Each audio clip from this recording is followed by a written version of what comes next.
A determined group of volunteers in Kansas is looking for 3 unmarked graves from the 19th century.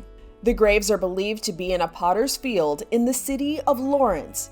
They belong to a trio of black men who were lynched by a white mob in 1882.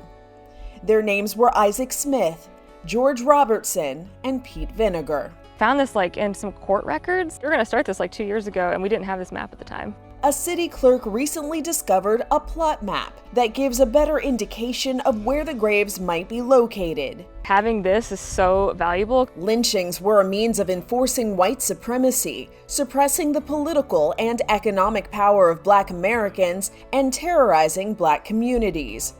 According to the NAACP, between 1882 and 1968, there were over 4,700 lynchings in the U.S. The killings of the 3 men in Lawrence were not often discussed, said the president of the local NAACP chapter. Out of fear, most of the Black community didn't say much about it. It was more of a hush-hush.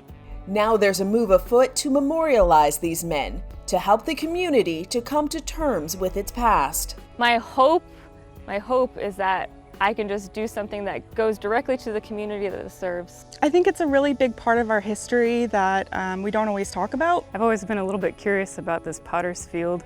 It's just been kind of a mystery that I've never looked into. One local historian is delighted that the search is on.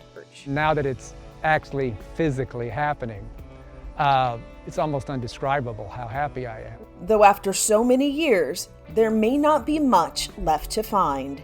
But that's not a reason for not trying and for doing the best we can. We can't do more than we can do, but we can do all we can do. And that's what we should do. That's what we owe the folks out here. This is Inside Edition Digital.